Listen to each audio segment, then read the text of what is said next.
I closed the deal at 9:17 p.m. on a Tuesday, and the first thing I did wasn't celebrate.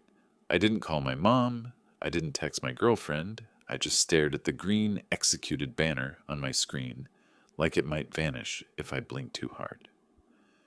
$100 million. Not revenue potential. Not some rosy forecast for a slide deck. Signed paper, DocuSign audit trail, legal terms agreed, purchase order coming. The kind of number that gets you invited into rooms you've only seen in org charts. The kind of win that's supposed to change how people say your name in meetings. My hands were shaking when I grabbed the printout from the printer, still warm, the ink smelling faintly like burnt plastic, and bolted down the hallway toward my boss's office. The floor was almost empty. The cleaning crew had started on the other side of the building, and the lights over the cubicles were in night mode, dim and bluish, like a hospital corridor. I remember thinking, stupidly, that I wanted to tell him in person because that's what loyal people do. Because for 8 months, I'd been the guy on every call, the guy who took the 6 a.m., quick sync with London, then stayed for the 11 p.m. legal red line with California, the guy who ate dinner out of a vending machine twice a week, the guy who learned the buyer's kids' names because it's amazing how much trust you build when you remember the small stuff. I didn't even knock at first. His door was closed, but the light was on, and I could see the thin strip of brightness under it. I was smiling, actually smiling, like an idiot, ready to walk in and be the hero for 30 seconds. Then I heard my name. Not in the good job way, not in the we did it way, in the way people say a name when they think the person attached to it isn't in the room. He thinks this is going to make him untouchable, my boss said, voice low and amused. He had that soft laugh he used in client dinners, the one that made everyone feel like they were in on something. Another voice answered, a little sharper. Our CFO? I'd met him twice. Both times in passing, both times he looked through me like I was furniture. It will, the CFO said. If we let it, we don't. That's the point. I stopped so hard my shoes squeaked. My heart didn't pound. It dropped, like an elevator cable snapping. My boss made a little sound like he was turning in his chair. He's been useful, he said, like he was talking about a spreadsheet. But he's getting confident. He's already asking about the comp plan. The CFO snorted. Of course he is. Everyone gets brave when they see 9 figures. I stood there with the paper in my hand, the edges bending as my grip tightened. I could have pushed the door open right then. I could have done the righteous thing people imagine in these stories. Storm in, demand respect, make it messy. But I didn't. Because I knew something about corporate rooms with closed doors. You don't win by being loud. You win by being precise. Inside, they kept talking, and every sentence felt like it was turning my stomach one slow notch tighter. We announce it Thursday, my boss said. All hands. I'll position it as a leadership win. Execution. Strategy. You know. And his name? The CFO asked. A pause. The kind that only lasts a second but tells you everything. He'll be in the deck, my boss said carefully. Somewhere. Maybe in the deal team slide. The CFO laughed. Actually laughed. Perfect. Give him a footnote so he feels included. My boss chuckled along like it was harmless. He'll get over it. No, the CFO said. He won't. That's why we need to move fast. We can't have him walking around telling the buyer he's the point person. He starts getting credited externally. Then if anything gets questioned. If anything gets questioned, it's on him, my boss finished, like they'd rehearsed it. There was a sound of a glass being set down. Ice clinked. I suddenly pictured them comfortable in there, relaxed, talking about my career like it was a minor inconvenience they could file away. The CFO's voice dropped even lower. Make sure the internal summary says he's supported, not led, and get him to sign off on the close memo. He's the cleanest name we have. My throat went dry so fast it felt like swallowing sand, because I knew what the close memo was. An internal document legal keeps on file. Timeline, representations, any unusual concessions. It's not public, but it's used when auditors ask questions later. if a regulator ever sniffs around, if a board member wants to know how a deal got done, they wanted my signature on their version of reality. I backed away from the door without meaning to, step by slow step, like sound itself could see me. The paper in my hand crinkled softly, and I froze, waiting for the door to swing open. It didn't. In the quiet hallway, my reflection flickered in the dark glass of a conference room. Tie loosened, eyes too wide. A guy who had just dragged a 100-mile win across the finish line and somehow still hadn't realized he was the one being dragged. I stood there until my breathing sounded normal again, and in that moment I made myself a promise that felt almost calm. I wasn't going to confront them. I wasn't going to beg for credit, and I sure as hell wasn't going to sign anything that made me their shield. I went back to my desk like nothing had happened. That's the part people never believe later. They imagine rage, panic, some dramatic moment where I spiral, but irritation hits quieter than that. It settles in your jaw, in the way you stop trusting smiles, in the way every great work suddenly sounds like a rehearsal line. I sat down, opened my laptop, and pulled up the CRM.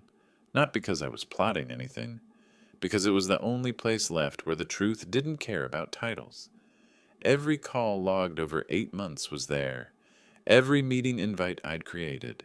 Every note I'd typed at midnight because I didn't trust my memory at 6 a.m. My name was stamped everywhere, not loudly but consistently. Owner, organizer, primary contact. But it was boring, unglamorous proof, the kind that only matters when someone tries to erase you. The next morning, the shift started. My boss stopped by my desk with coffee, all smiles. "Big win," he said, clapping the edge of my cubicle wall. "Couldn't have done it without the team." The team.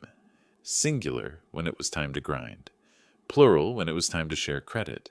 He asked me to forward any relevant emails to help him prep for leadership updates. Harmless on the surface. Reasonable, even. I forwarded exactly what he asked for. Nothing more, nothing less. And I BCC'd myself, because suddenly I was done assuming good faith. By Wednesday, my calendar started changing without my input.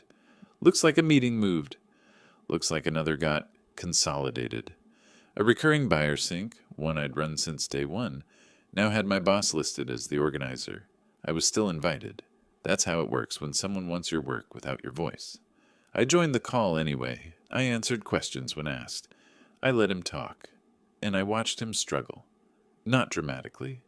Not enough for anyone to say anything. Just small stumbles.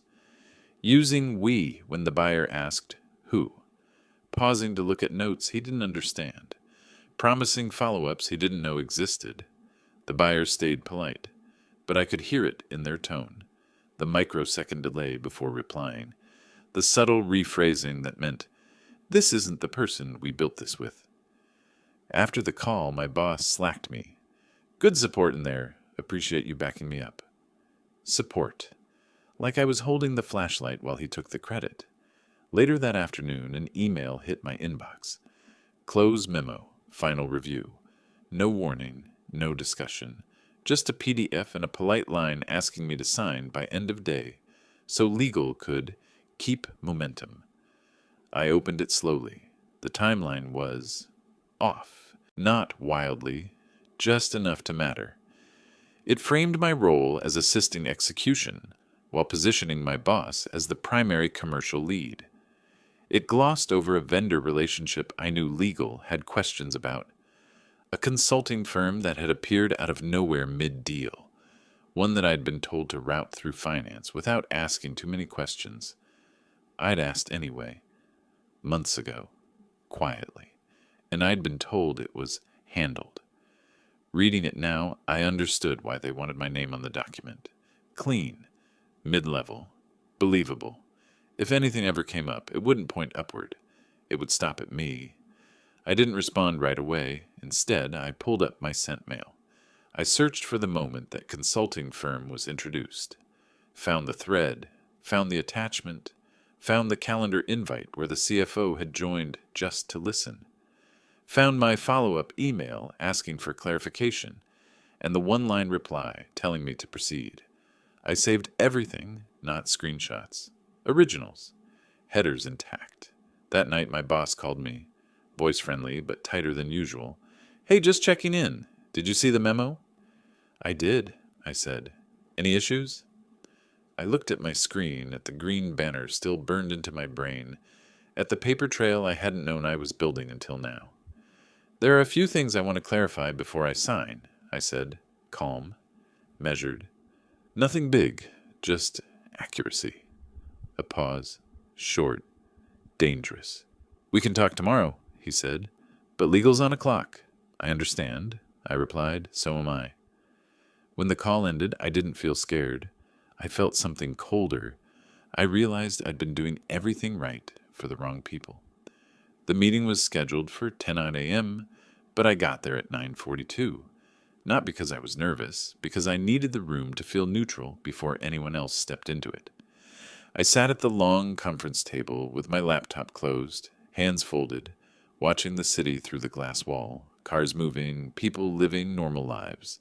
It struck me how small everything looks when your own career feels like it's about to be rewritten without your consent.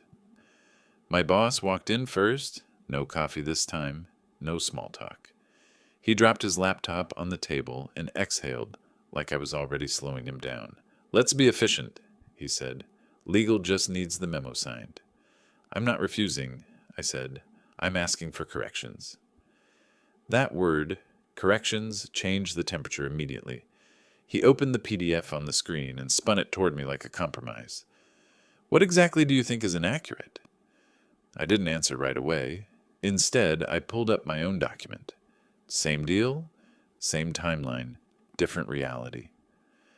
"The ownership section," I said, "the vendor disclosure, and the buyer communication summary."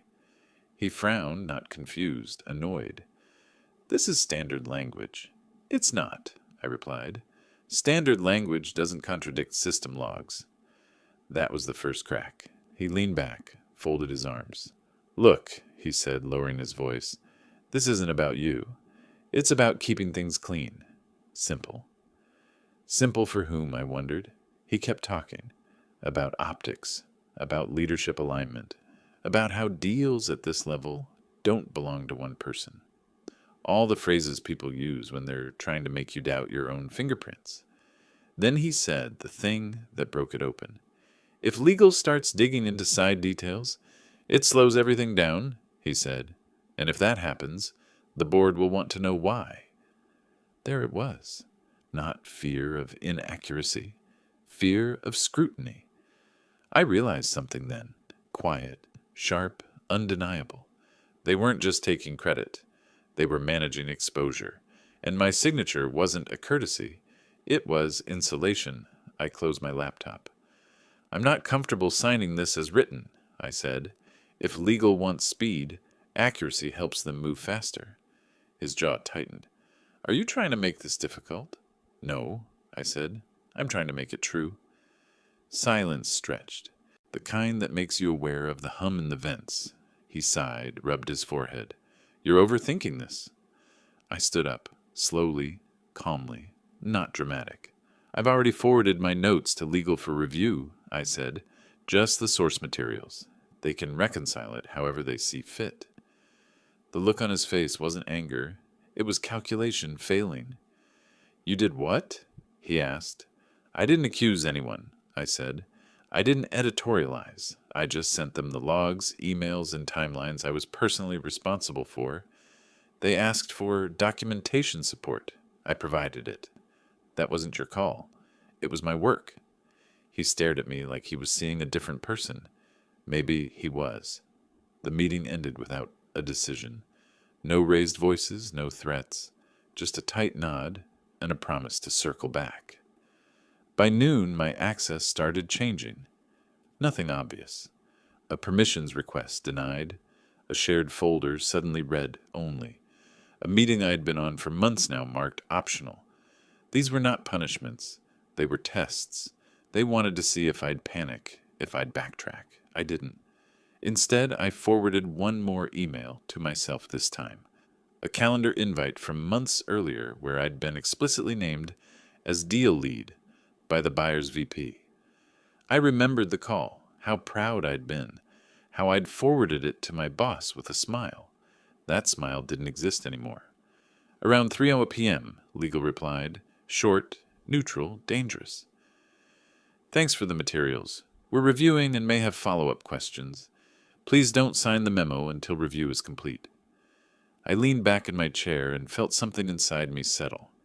Not relief, not triumph, clarity. I wasn't fighting for credit anymore. I was protecting myself from becoming the explanation for someone else's choices. As I shut down my laptop for the day, my boss walked past my desk without looking at me. That night, for the first time since the deal closed, I slept. And somewhere between drifting off and waking up, I understood something else too. I hadn't broken the system. I'd stepped out of the role it needed me to play. By Friday morning, the building felt different. Same desks, same badges, same polite nods in the elevator. But the noise had changed. Conversations cut off when I walked by. Calendars stopped auto-updating. People checked their inbox twice before speaking. Chaos never announces itself. It leaks. At 9:03 a.m., the all-hands invite went out anyway. Strategic win. Major client close. Leadership overview. My boss as presenter. CFO included. My name nowhere in the subject line. I joined from my desk. Camera off. Mic muted. Notes open. The first 5 minutes were exactly what I expected. High-level praise. Vague language. Slides heavy on vision and light on attribution. My boss spoke confidently, but there was a new stiffness to him, like someone driving a familiar road, knowing a bridge might be out ahead. Then questions started coming in through chat, not from our side, from the buyer. Their legal lead asked about the consulting firm's scope and how it intersected with procurement approvals. The CFO answered smoothly, too smoothly, and referenced the close memo. The same memo legal had put on hold. A beat passed. Just a second. Then our general counsel unmuted. Before we go further, she said evenly, I want to clarify that the close memo has not been finalized. Legal is still reviewing underlying documentation. You could feel the air get sucked out of the room. My boss tried to recover. Of course, this is just a directional update. I understand, she said, but for accuracy, certain representations shouldn't be stated as settled. Silence. Not awkward. Terminal. The buyer's VP spoke next. Calm, professional. Happy to pause on our end. We just want to make sure the record reflects how the deal was actually run. Actually run. I didn't say a word. I didn't need to. Because legal had questions. And legal doesn't ask them out loud unless they already know where they're going. Within an hour, the meeting was over.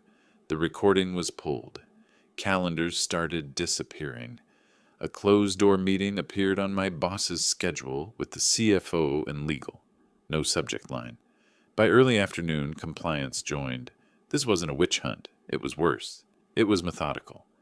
I was asked to provide clarification twice. Both times I responded with dates, systems, and attachments. No opinions, no accusations, just facts that lined up too cleanly to ignore. At 4:26 p.m., my boss messaged me for the first time all day. Can we talk? I replied one word. Sure. He never showed. Instead, HR scheduled a meeting for Monday morning. Not with me. With him. The CFO's executive assistant sent a reschedule notice 30 minutes later. Then another. Then nothing. By the time I shut down my computer, rumors were already hardening into shape. Words like misrepresentation, undisclosed relationship, process failure. None of them had my name attached. That was the strangest part. I wasn't erased anymore. I was irrelevant to the fallout. Late that evening, as I packed my bag, my phone buzzed with an internal alert. Access updated. New reporting line. Temporary pending review. I looked up at the glass wall of my boss's office. The lights were off. Door closed. Nameplate still there for now. I didn't feel victorious. I felt weightless. Because whatever happened next, it wasn't chaos anymore. It was consequence. Monday came quietly. No announcement, no email blast. Just a calendar update at 8:12 a.m., moving my reporting line permanently. No temporary tag this time. 2 levels up. Someone I'd only seen in quarterly town halls, known for speaking rarely and listening hard. At 9 mat, HR sent a short note to leadership. Personnel changes effective immediately. No names, no explanations. That's how real endings happen in corporations. They don't need drama. They just remove access. By noon, my boss's nameplate was gone. Not ceremonially, not with a speech, just absent. His office door stood open, lights off, desk cleared except for a faint rectangle where a laptop had lived for years. People walked past it, pretending not to look, the way you do when you don't want to imagine yourself there. The CFO resigned that afternoon. Personal reasons, the memo said. Everyone understood what that meant. No one asked questions out loud. The board never does. The deal itself survived. That mattered more than anything else. Legal reissued the close memo, rewritten, clean, accurate. My name appeared where it belonged, not celebrated, just stated. The buyer sent a short note thanking me for steady leadership through a complicated process. No emojis, no flattery, the kind of acknowledgement that actually sticks. On Tuesday, I was asked to step into a broader role. Same company, bigger scope, fewer layers between me and decisions. No mention of what had happened, just an expectation that I already knew how to operate under pressure. I accepted without negotiating theatrics, because something in me had shifted. I no longer needed validation from people who saw me as expendable. I needed alignment with facts, with my own boundaries, with the version of myself that didn't trade safety for approval. The hallway outside my new office looked identical to the old one. Same carpet, same lights, same hum. But when I walked past that closed door, the one where I'd stopped cold weeks earlier, I didn't feel anything. No anger, no triumph, just distance. That night, I went home before dark for the first time in months, cooked an actual meal, sat at the table instead of eating over my laptop. My phone stayed quiet. No late pings, no quick questions, no cleanups required. I slept deeply. In the weeks that followed, people started treating me differently, more careful, more direct. Not because I'd won, but because I'd demonstrated something unspoken. I wouldn't protect other people's shortcuts at my own expense, and that reputation travels faster than any title. Sometimes I think back to that moment outside the door, the paper in my hand, the laughter inside, the choice not to knock. If I'd gone in angry, none of this would have happened. I would have been emotional, unprofessional, easy to dismiss. Instead, I listened, I documented, I waited. Karma didn't arrive as revenge. It arrived as alignment, as consequences landing where they were earned, as a quiet restoration of balance that didn't require me to raise my voice once. I didn't walk away richer overnight. I didn't become a legend. I didn't win in the way movies teach you to expect. But I walked away intact. And in the kind of world where people trade integrity for proximity to power every day, that turned out to be the most satisfying ending of all.